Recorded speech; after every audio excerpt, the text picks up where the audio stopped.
Welcome to the April 24th, 2025 West Town East Goshen Police Commission meeting. My name is Dick Pomerantz. I'm the chair. Cody Bright, East Goshen. Tom Stone, Commissioner at Large.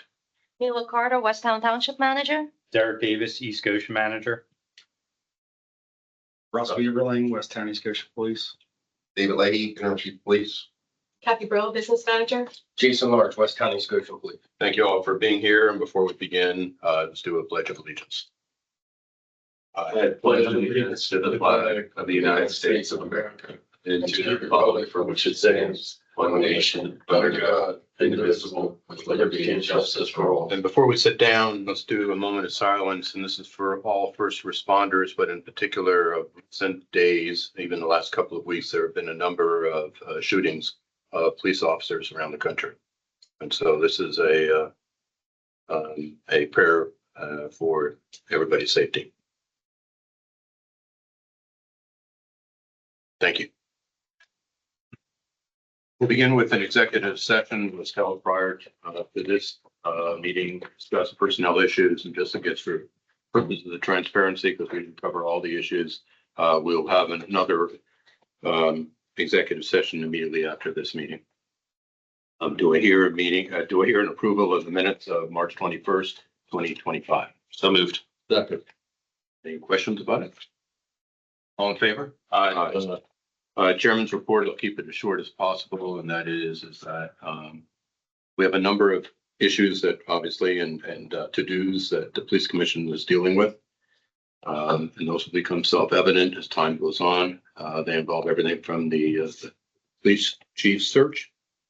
Ultimately will be also involved in labor negotiations with the association.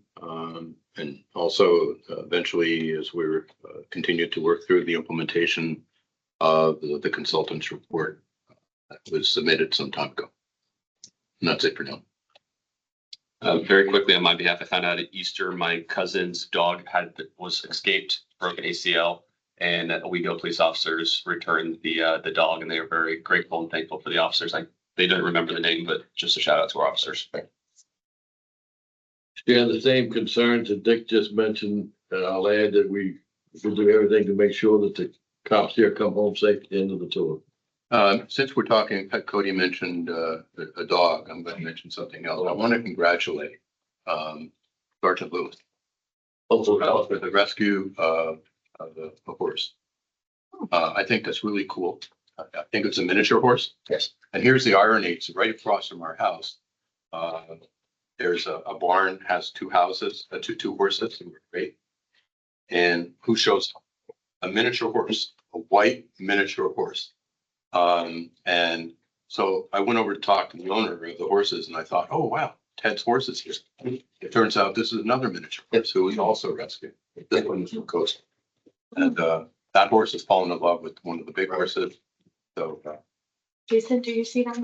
Or do I answer that?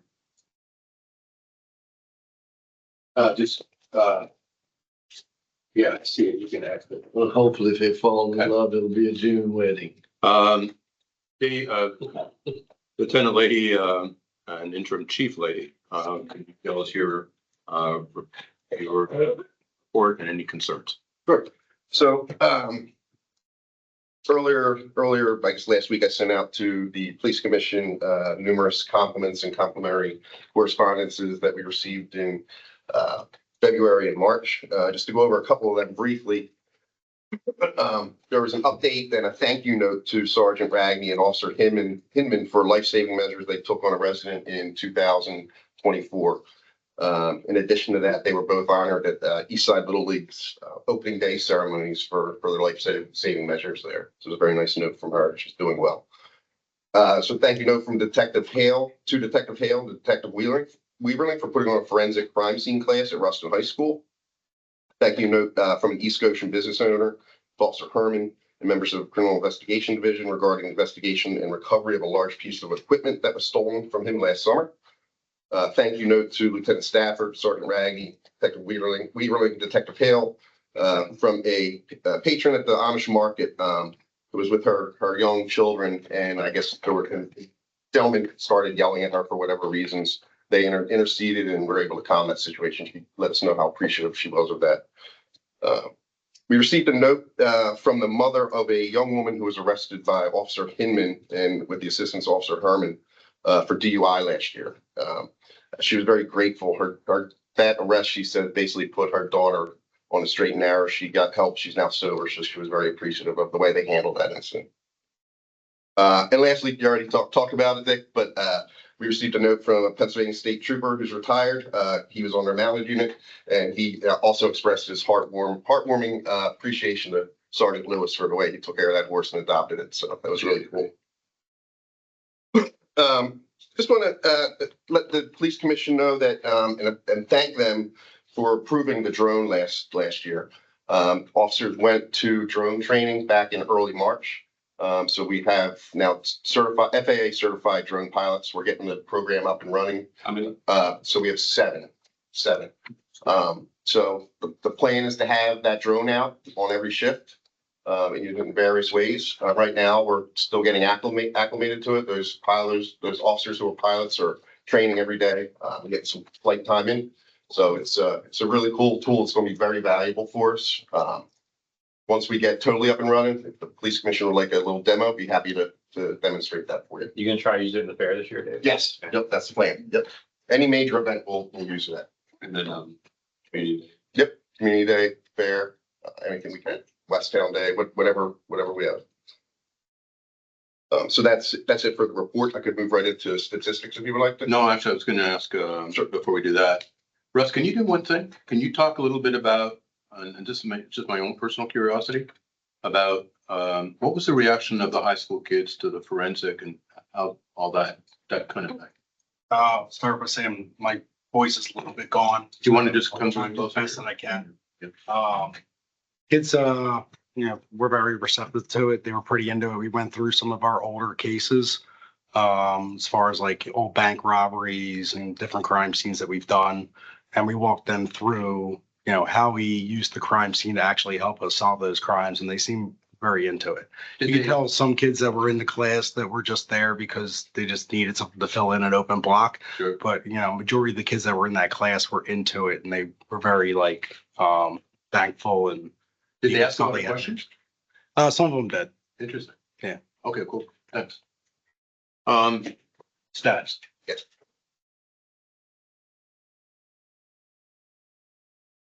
Last month, there were a total of 2,141 total incidents, bringing the total for the year as of March 31st to 6,313.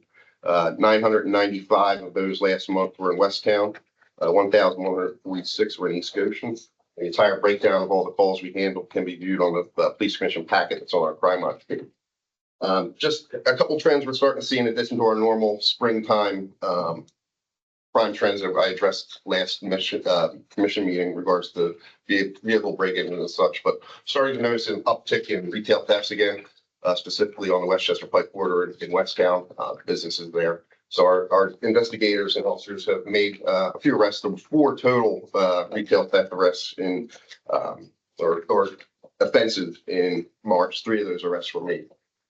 A couple weeks ago, we highlighted and we put a press release out about an arrest that was made by Pennsylvania State Police Avondale based on a warrant that we had for a woman who was charged with drug delivery resulting in death. This was an incident that occurred early last year that our detective division investigated. We're able to file these charges. If you don't know, be able to file those charges is really difficult sometimes. So it's really intense investigatory measures that have to go into place to do that. So highly commend the detectives for that. The arrest by the PSP and bringing her, into custody is a sense of, for somebody, a family member that has somebody with an addiction like that, really brings closure, not total closure, obviously, but brings some closure to the family members, knowing that the person that provided that, that substance is being held accountable. So great job to everybody out there. That's it. Yeah. Okay, any questions? Township Roundtable, Nilla, we'll start with you today. Just a couple of things. There is a Craigville Preserve cleanup that's scheduled for this Saturday, 7 a.m. till 10 a.m. We expect about 30 people. They would be divided into groups, so you would see groups of people walking along 926 South New Street, along 202. So they're trying to do an Earth Day cleanup. I talked to our environmental, so it is led by Environmental Advisory Council, but I talked to them about safety to make sure that we do not have people walking within the roadway. I'm concerned about South New Street, the corner of South New and 926. There is really no visibility there. So I would appreciate just kind of oversight to make sure that nobody's riding into the roadway. Yeah, I did speak with, off the top of my head, Ray Yes. Dendria, probably, yeah. through email about that, and he's got everything pretty much covered. Our patrol units are gonna be keeping an eye on it, especially that 926 Yeah, side. it's only 7 till 9 when Yeah. they're gonna do the perimeter. And it's supposed to rain, like 70% chance of rain, so the event is rain or shine. So we also discovered there is a gentleman going around township open spaces and parks with metal detecting. So he's been working around Craigville with a lot of tools, a lot of digging tools with the metal detecting equipment. And trying to dig things up at Craigville and in Huey ruins of the South New Street. So this is something that we discussed internally, how to handle it, because it is a public property and we technically do not have any written provisions that prohibit metal detecting or digging in our parks. Talking to this gentleman is he is looking for any parks within Chester County. So I was curious if you had in other township, it becomes an issue or not. So we have to figure out how to handle it. Technically, if you find something, you have to turn it to the township, but there is nobody there who can oversee it. So it might become an issue. I think, I mean, the metal detection is one thing. I agree. There might not be any provisions preventing that. But the digging, there has to be something, I'll have to look, but whether it's, destruction of property or even erosion from a stormwater perspective, there has to be something that they could get nabbed on. Yeah, because he's looking for items to dig for. Yeah. That's what the metal detecting. Yeah, That's a good heads up. I'll take a look, but I would be shocked if there's something I can't use that's on the books already, but, interesting. Yeah, because it's a question whether it's a trespassing or not, because we talked about Craigville is not technically open to the public yet, because there are no public facilities, but we have other open spaces. So we can't tell people you're not allowed to use it because it's public property. So it's kind of this gray area. Do you know who he is? Pam has his contact information. I can get it. Just what happened. Just- Yeah, yep, I can Something give it along to the you. lines of destruction of public property or anything like that. No, it's, and we have a couple of sites, so, it's kind of interesting. Figure out how to deal with that. We did receive a land development plan for the Stokes Estate of Shiloh Road. So if we go have any comments, let me know. It is scheduled for the Planning Commission for May 7th discussion. So that's a residential development of 78 homes on the flexible development. And there are two pipeline easements, two pipelines that are cross-secting that property.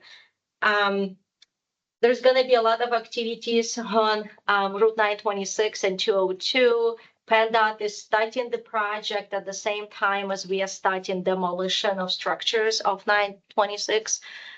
So mid-May, between mid and end of May, there would be some road closures on 926 and some road closures portion of 202 because they would be constructing additional turning lane. And we are still working on fixing the fence at Orkborn Park. We haven't gotten any complaints yet about limited usage. We are trying to determine the best way to move forward because of the wind damage that we kind of did not foresee that there might be a wind damage to tennis courts fence. Before we move on, a couple things. On the Stokes conditional use. It's not beyond the realm of possibility that there will be some fair amount of Concerns? people upset. So I would just, if you have any officers who happen to be around West Town during that time, Right. like around their township building, my sense is that that would be helpful, just in case. Gotcha. Okay, I think it just sends a message.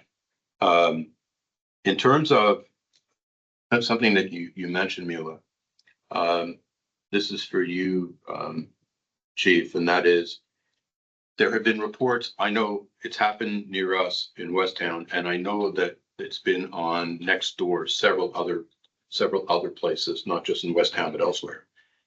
That there are, I don't know if it's one guy or a number of guys dressed like they're Verizon, they're working for Verizon. They're wearing an orange type of jacket.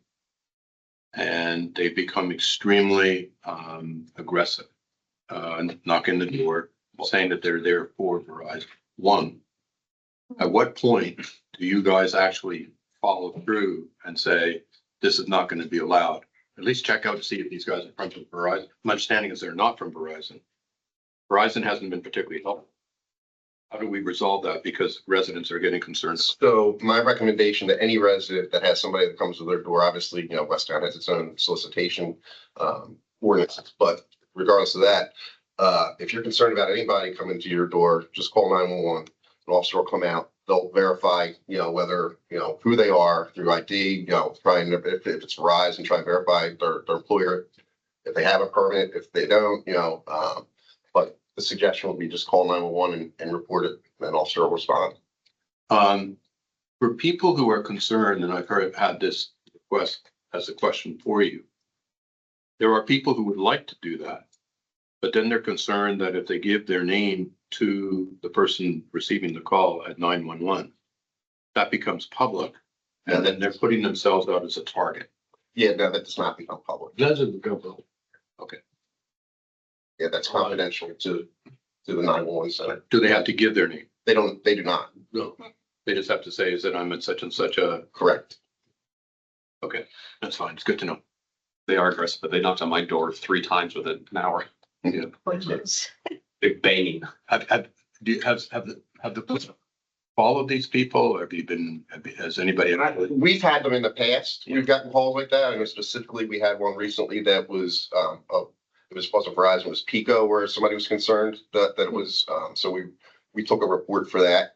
They're so transient though. Yeah, they are. Yeah. Are they just trying to gain entry, or have you determined, either one of you determined what the ulterior motive is, whether it's just to gain entry, whether it's to rifle the house, or whether it's to receive money in advance for services I provided? think it could be, I mean, All of the above? it could be all the above, Okay. depending on the situation. Yeah, I mean, it just could be somebody that's maybe contracted out from Verizon per se. No, I'm talking about, what do you think you think it's bad guys? What is their intent? Do you think it's to gain? But I don't think it's necessarily all, like, there could be, that very well could be the case where we've had. But there's been no incidents of that? No. Okay, that's all. But I actually agree with Tom's question, and that is, that we're talking about people showing up at the door Mhm. who are no more than 18 or 19 years old. Hmm. They're not subcontractors of Verizon. Oh, no, I agree with you. I'm just saying, it could be that, it could be the case that they wanted to commit a crime. Yeah. That's very well possible, yeah. Or they could just be aggressive solicitors. I can't say every time, one an individual is gonna break into somebody's house is what I'm trying to say. Then what's for each of our townships? What's like, the message Yeah. you can send to the Yeah. public. I'm trying to figure out, so what do we tell these residents? Can't we revoke? In the past, haven't we revoked? Yeah, I revoked a couple of ones last year for pest control. They're the most. Oh, yeah, we've had that last year, Yeah. yeah. We I mean, haven't had any for Verizon though. honestly, I don't know if they're selling something on behalf of Verizon or trying to present it. I mean, there's a lot of companies that try to present themselves as associated with something, but they're really selling something else. Right. I would say with what David said is just, if you're real, I mean, at that point, if they're aggressive, and what I tell residents all the time is our code enforcement, we're not, don't get mad at me, but we're not meant to deal with the public, aggressive people in that way, our code enforcement. So, you do need to call 911 if that becomes an issue, because you can't call the administration of the township building and have them handle that kind of call. But if it's just a matter of they're not aggressive and it's just solicitation, we'll go out code enforcement wise and say, you have a permit, you need to go to the township building and get a permit. If it's a repeat offense, then yes, we have revoked permits before. I just did it last year. That was actually gonna be one of the things I bring up for my thing, because obviously it's something we have to keep an eye on, particularly with the pest control, I think. So it's a little bit of a mismatch. So here's this is that same thing. So here's a reality, because it happened in our house and I have to be at the door. Mhm. So I said, show me your permit. Yeah, those. The answer is that, I'm told by the township that I don't need a permit. And people who don't know, a lot of residents don't know that the township would never say that. If I could give the residents one thing that, as a takeaway, if you're asking, Yeah. I try to get information, like names, companies, some type of association, because a lot of times we'll get calls and emails and I'll say, okay, do you have any idea what? No, I don't have any idea. They didn't get a The name, they company didn't get a badge, the company, nothing. So if they try to retain as much information, look at them, what other kind of IDs, what kind of pieces of paper, something that we can then identify with Sure. and then associate it with a follow-up. What we can do for the summer newsletter, we can include a little blurb that goes out to every, at least West Town resident, that talks about how to check whether or not they have a solicitation permits, I what think to that'd be really do. helpful. So, I mean, I found a Yeah. very simple solution. I just told him that I was the chair of the police commission and the guy ran. Well, that's a good idea. Okay, but not everybody has that opportunity. No. So, so a lot of people that are soliciting without permits, we've encountered this before. They have a piece of paper that basically says that, they can solicit anywhere. They have a permit, all-inclusive permit, Yeah. of sorts. it's So, a entire country. That's not true, obviously. So that's why it is imperative, if you think, like Derek's to try to get identified. But is it illegal? Is it illegal for someone to say, I don't need a permit? Or is it illegal to say, I have? Yes, they are breaking, they're breaking the rules of the Depends on township. specific municipality. That's correct. Right. The religious ones, they don't need. Yeah, Yeah, they're- political and religious are exempt, so. We have a long list of exemptions. Okay. Anything else? Yes, thank you, Mr. Chairman. So, the only couple of things I had, I was the biggest land development going on in East Goshen right now is the one on Hersheyville Road, Millstone. That's 13 new single-family homes. I think they're gonna be 7-figure plus, they're huge. It's But- like 7,000 square feet. or 10. Yeah, I don't know exactly. On the small lots. Yeah, they're all packing them in, but it's all, for sale though, so I can't really do anything about. But the one thing I was gonna tell you, I have to get the specific dates, but they are gonna be doing some blasting on some of the lots in the next couple of weeks. I don't know. Some of the houses that are really close have been pre-inspected before the blasting, and the neighbors within the vicinity. For the demolition, or what are they doing last time? They have to do so much, when you have so much earth moving to do in these land developments. So there is a lot of bedrock, that's what. I don't know exact. I think there's some bedrock. I think there's just some uneven areas there. So it's just the easier way to go. Yeah. So it's gonna be over a 2-week period, I think. And obviously there could be days within periods that they don't blast. Other days they could be doing a couple blasts. So I'll get the specifics to you because I'm sure you might get phone calls Yep. about what those noise are. In the same vicinity, I know I sent an email, Lockwood Chase area, 352 King Road. They are a little concerned about the Pico reliability project going on there and coming up in the summer, and traffic just kind of going through there because that's already a huge intersection that's always backed up. And I told them I'd forward that to you, and I did. Along those lines, there's 2 other Pico reliability projects getting started soon. So the Pico rep did give me a map. So I'll kind of give that to you just to show you exactly what's going on, because they seem to be doing a lot of work. I mean, it's needed upgrading, but some of the residents get a little freaked out. Yeah, so, I'll push it out. Yep. And then other than that, we do see now that the weather's getting better. Some East Goshen elementary traffic, for some reason, when the weather gets better, it gets worse. I guess when it's 20 degrees out there in and out, but so that's getting a little bit more backed up now. Just a heads up on that front. And then I already brought up the, solicitation seasons among us, so you might be hearing from me a little bit more on that front. Absolutely. Yeah. Review of approved bills, March 6th and the 18th. Make a motion, we approve those bills. All in favor? Aye. Old business, the LEAS discussion on possible contract into the future. Yes. So I provided the police commission with the only update to the packet that I provided a few weeks ago after the previous police commission meeting was the extension date, which is April 30th. Again, my suggestion would be to go with the full service. The 40,000. Yes, over the course of the accreditation period. I think it's we're now about a month into our accreditation cycle already, and I know Corporal Large is eager to get started with the LEAS to get things moving and documented so we don't get behind. Well, Mr. Chairman, I have a statement to make on this. Sure. Lieutenant Leahy, I understand what you said. In February of this year, the police commission was invited to your accreditation debriefings, which I attended. And I talked one-on-one with the accreditation, the lead and person in accreditation. This commission and these two townships are in the process at some point of selecting a police chief, either internally or externally. I don't know which. The accreditation project, or the accreditation process, we're in good shape right now. And I'm not going to go into a lot of past history because this is at the time. But over the last 2 years, there's been some flaws, and the detectives and other people, capable people in this department, have kept up with accreditation. The point of my conversation is this: there's no exigent circumstances at this time to enter into a 3-year contract when you're getting ready to appoint a new chief executive to this organization who might have their own thoughts and processes on accreditation. If there was an exigent circumstance, then I would be totally in favor of it. But we don't have an exigent circumstance. It can't wait the little bit of time that we think it's going to take.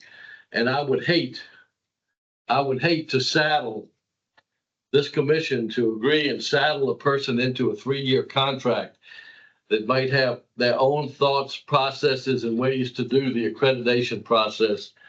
So therefore, I would respectfully ask my colleagues to put this off until such time as we can get a chief executive officer, either internally or externally, that can give us their thoughts on this process. There's nothing that's going to fall through the cracks. You've got capable people. I've watched them work this. You've got capable people.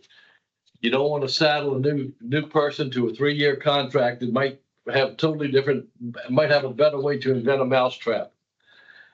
And the other thing too is, you know it as well as I know it, that in the Chester, Montgomery, Delaware County area, you can get people to help with the data entry on accreditation and so forth at an hourly rate, as most police departments do. So therefore, I would respectfully ask that this item be tabled until it can be examined by whoever the new police chief is, either internally or externally. Buddy, first of all, do you want to respond? If I could. So I appreciate that, Tom, and I understand what you're saying. Just going back, and like you said, there's past here. We had an accreditation manager when we first got accredited. That was a very valuable asset to the department in accreditation. She retired. We had a new accreditation manager come in. we were a little bit behind on the 8 ball, with her being so new and inexperienced with it. That got us to a point, not having an experienced accreditation manager or the assistance of a consulting firm, to the point where we were facing possibly not being reaccredited, because we were behind. I want to make it clear that I do not want to get behind in a manner, even early on, that would jeopardize our accreditation status going forward. There are certain things that we have to do, not just at the end of accreditation, but going from the beginning to the end. I believe regardless of whether it's an internal chief or an external chief, I believe this is a process that needs to go forward, for the betterment of the department, the agency. I respectfully, You can't speak for if it's a new chief and it's not you. And also, why don't you examine, just as a forward-thinking person, why don't you examine to see whether you can get somebody in here on an hourly rate so we don't get tied down to a 3-year contract? So the second option is an hourly rate, Tom. I mean, we could do that. It's $125 an hourly rate, where Elias would come in and assist as needed. I leave it open to a variety of, it's open-ended as far as what if we did the hourly rate, what that could end up totaling at the end. Without being able to know for sure throughout the 3-year process. I think you've seen ghosts that are not there. Tom, I appreciate your comments. I think it's a good perspective. I'm seeing it a little bit different. Like, I'll put my township hat on first.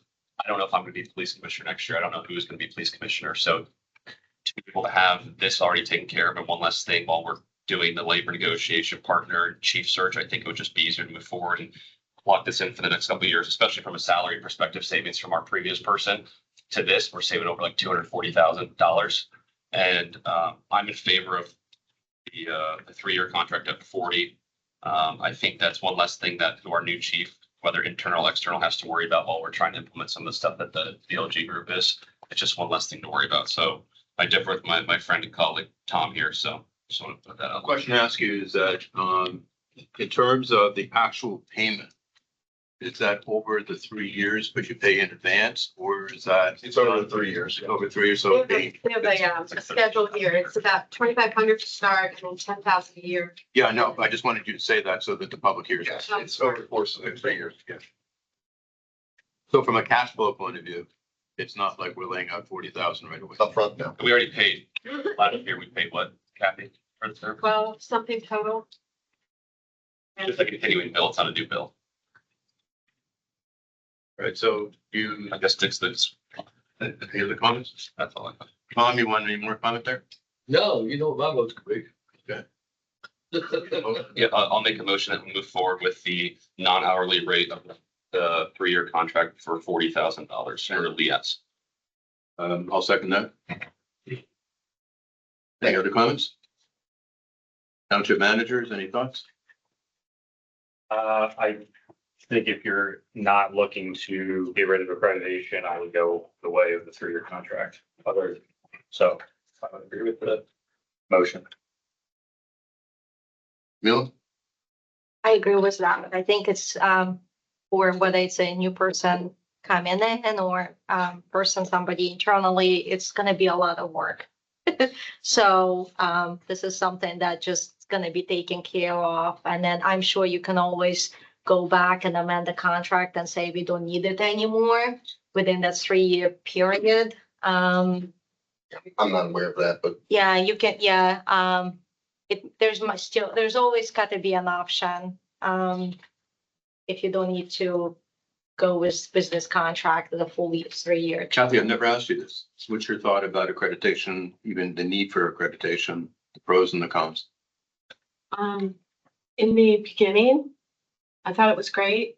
And again, like Dave said, we had somebody that kept everything, the flow going. It was no skin off anyone's back.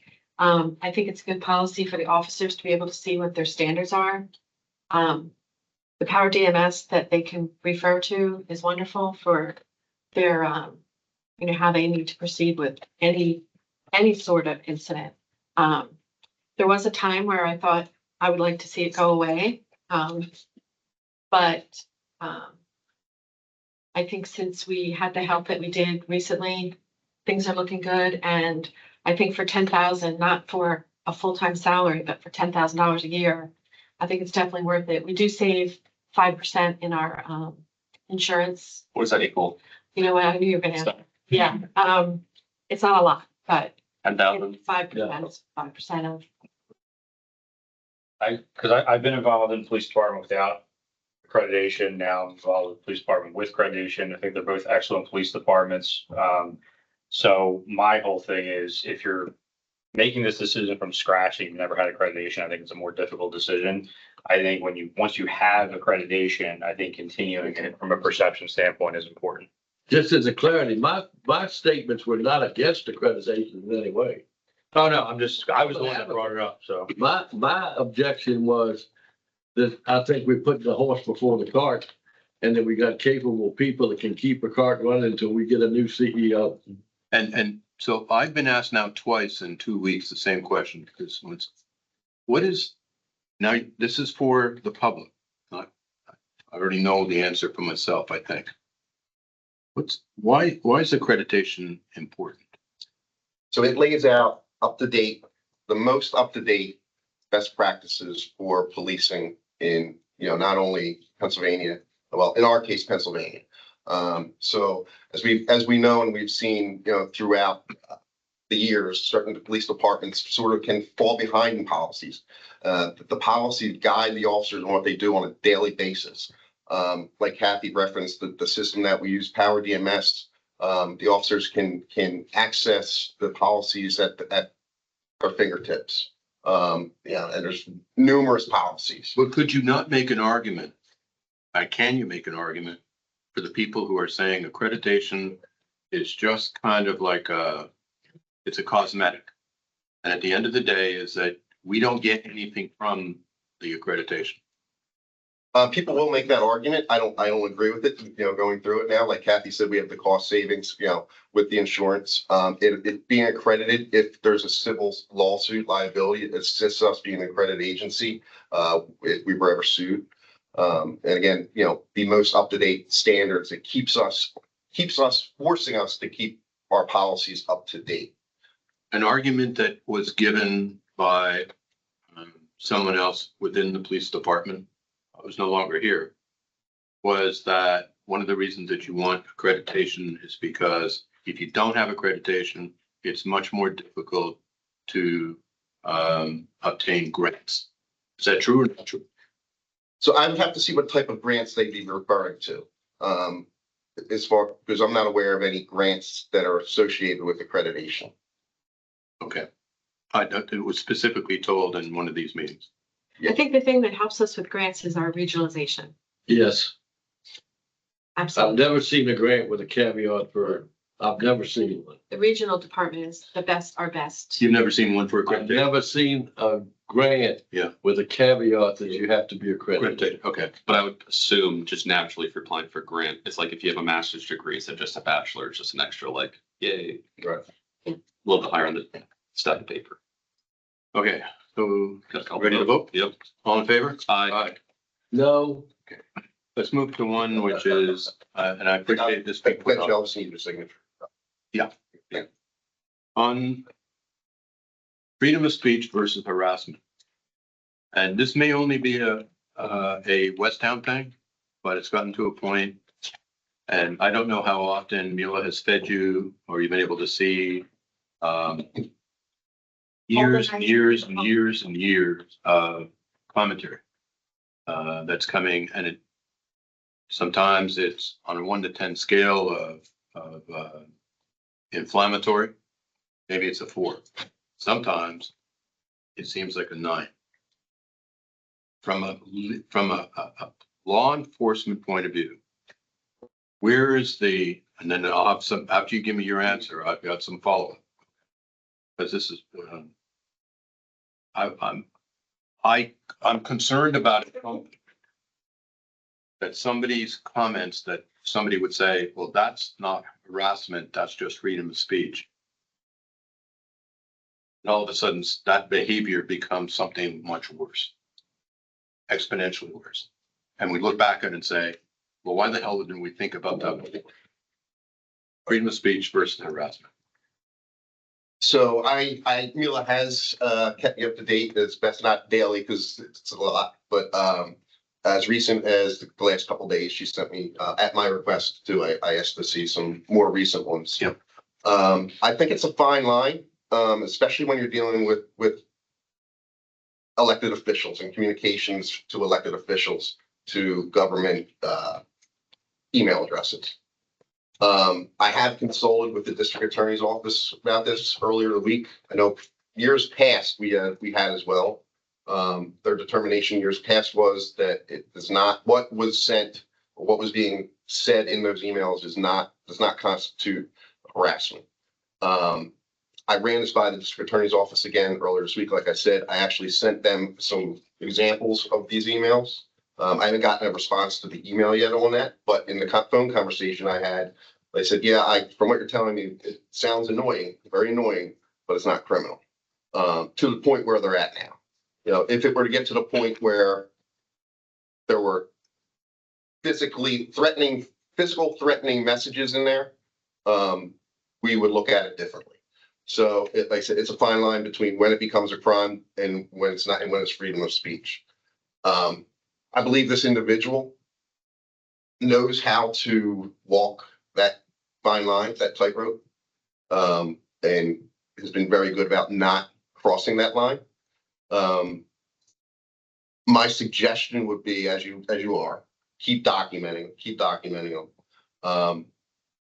We've tried to reach out to this individual in years past to discuss it with him ourselves. Doesn't go well. So I understand the concern that the township would have, where it then goes into something more serious than what these emails are, as far as any threats are concerned, or if he were to show up at the township building, or as far as, I mean, I know you have to, consult with your solicitor on how to deal with him. But as far as the criminal aspect, right now, from what I've seen and what I've been told, there's nothing criminal about the emails. What is the difference between what's going on versus an implied threat versus when does an implied threat become a threat? So I think the implied threat is in the how the receiver is receiving it versus how the sender is sending it. But I think that's how the line is. It's hard to prove. And this is again a little muddier because now we're dealing with elected officials and a citizen making complaints, albeit in a very rude manner. It's their right to be able to do. If you were to deal with this in a more private citizen aspect, we could say, okay, you need to stop this. I don't want to receive these complaints anymore, even though they're not threatening, even though there may not be physical threats involved. But if you continue to communicate with me, I'm going to call the police and this will be harassment. That's different because you're dealing with private citizens versus the right of a citizen to complain to their elected officials. The concern that I have is not so much because as public officials, that's happened. Okay. I'm more concerned about how our administration might react because they're private citizens. They do, they're there because they're serving the public. And obviously they hear about this. Mike, correct about that, Emil? Mhm. Our staff knows about it. Yeah. What's their reaction to all this? Penny? I mean, it's been going on since 2009, so the staff is aware that that's happening. And also the reason why they're aware that it's happening, that there were some instances that we thought that gentleman is going to be coming into the public meeting. So we let the staff know if they were not comfortable attending the meeting, if they had to. And then we let Vigo know to have a police officer present. Luckily, he never shows up for the meetings. And the conditional use hearing that we have on May 14th, he received a letter as well. I haven't had any complaints when it comes to that specific use that's proposed. So the staff is aware of it. Their kind of perception is, oh, this is just gonna keep on going until this person will get the township to do what he wants to do, which is ultimately not having a commercial use next to residential property, which is not gonna happen. So that's because they don't see the content of the email, so they perceive it as it is something that somebody complains all the time. How do you feel about it? Because you're the one who's getting it directly. My kind of sense is that it's just a person who is just gonna be comfortable constantly emailing you because he understands there is really nothing that the township can do to fix that situation. So it's almost like it's so much easier to do it behind the screen. I don't feel that he's gonna show up. It escalated a little bit. The hockey season is over, so I think it's kind of de-escalating for the next couple of months, and then it will start up again. So it really goes in waves. But I just try to make copies of all of it and keep a record of it. I did try to talk to him, and it just didn't go well.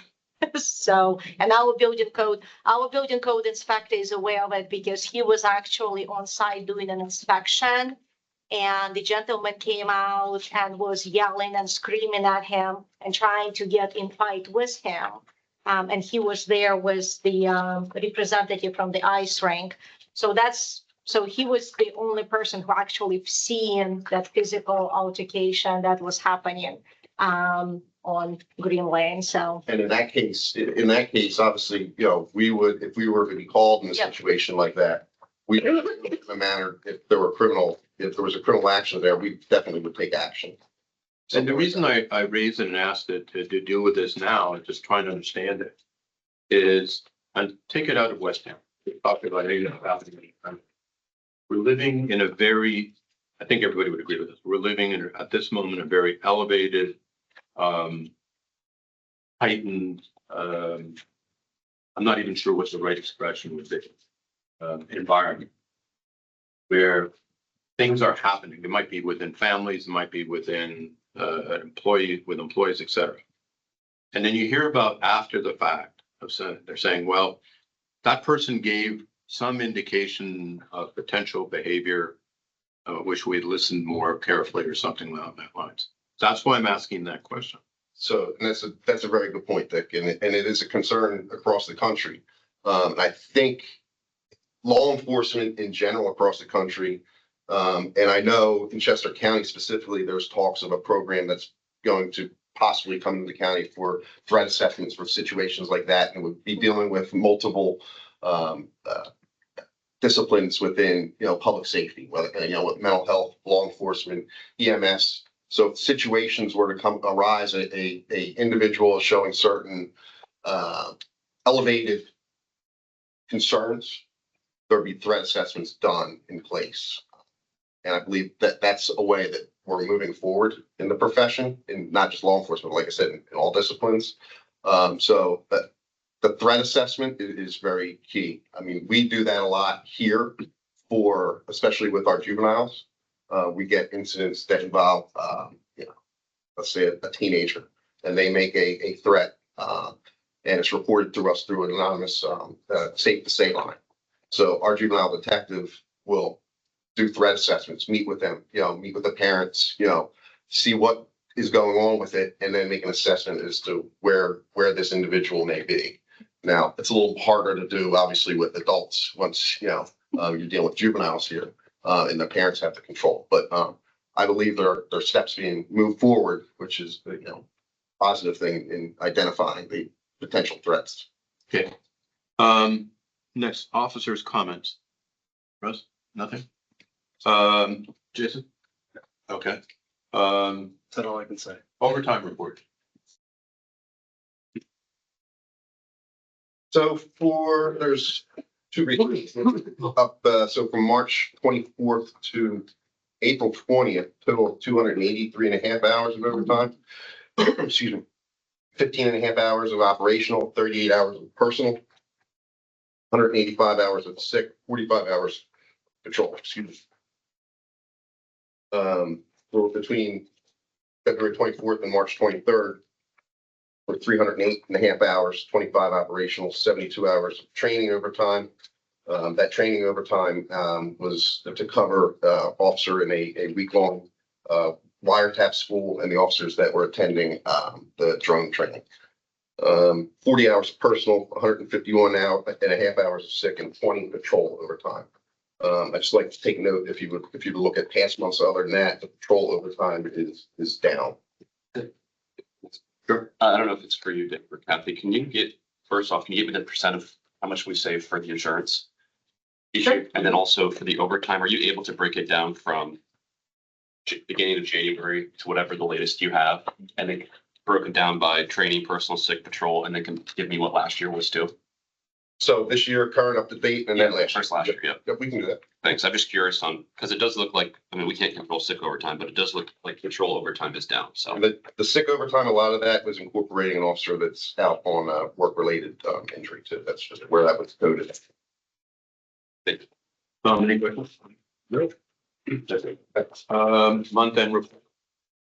Monthly report, we are, for the month of March, we're approximately 3% under budget for payroll. That's due to not replacing, one of our full-time officers, and we have an admin, that's out on maternity leave. Of course, we've been replacing her with a temp employee. Her salary would be considered under other expenses, so, it does kind of wash. It's a wash. Benefit expenses were over budget as, at 2.59%. It's not unusual for this time of the year. Vehicle expenses were over by just about 5.5%. Other expenses, it appears, were over by, it looks horrible, 80%, but 73,000 of that is coming back to us through the grant process. And if I can bring up the grant, I'd like to submit a full report on the PCCD grant that we had for 2 years. I don't have it completely ready yet. I'm waiting for an actual audit, and then I'll give you a full report on the that huge grant that we got. Great. So over budget for the month of March, total over budget is 5.29. Not the least bit concerned. We're doing well. How would that compare to a year ago, same time? It's probably about the same, maybe a little bit less because we didn't have that 73,000 about. Yeah, I'm Sorry, never really try to concerned get- for go ahead. labor. Are you able, I'm sort of nervous, I'll be honest, about the grant on how much next year, what the costs are gonna be, because the grant's covered so much. So if you're able to help break that down in your report of Yes, I actually what have we're gonna be on that. the hook for next year, that grant covered that we weren't, Right. that's gonna be coming out of township. That'd be helpful. Exactly. Mhm. And that'll be in your report. That'll be in my report, but it'll also be in the future budget that I'll be doing for July. Do me a favor if you provide that also, so that she can give it to our board as well. Right. I'm not quite sure when the grant report will be completed, Okay. but the report on how much we're gonna have to spend next year because of the grant, I can do that. No problem. All my requests, yeah. Do you even have a ballpark what that would be? No, I don't right this minute. Okay. I don't keep a lot of information in my brain purposely, so I could go back to get the right numbers. Yeah. I don't trust my brain all the time. Remember, this is a public meeting. PPU report. I'll start with the predicate. We're not really counting the PPUs. Yes. Go ahead. Split between that what? We're not counting the PPUs. the split between East Goshen and West Town for the PPU year to date is 45.94 for West Town and 54.06 for East Goshen. Pretty close. Amazing how that always turns out. Yeah. It's amazing. Any questions? Thank you, Tom. As an FYI, we really haven't made any changes in the last. You know why? It's because he hasn't been around. Yeah. Also, I'd like to make a comment here. I've been keeping this comment below. March 13th, 2020 started the COVID. The green phase began in June, and Thornbury Township's no longer contracted as of 24. I'm leaving that there for when we do 5-year reports, so that when they're skewed, why did 2020 look so different? Good idea. So after about 5 or 6 years, somebody will be removing this, maybe not me, but somebody. That comment. Okay. That's it. Public comment? Anybody on for public comment? The answer is no. So with that, So moved. Let me thank people for coming. And thank you for that. We're gonna move to Executive, an executive session. can we have five? Huh? Absolutely. Even using at 10:30.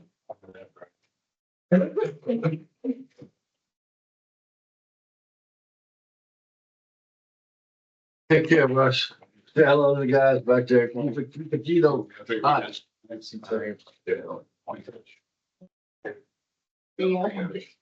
Zero.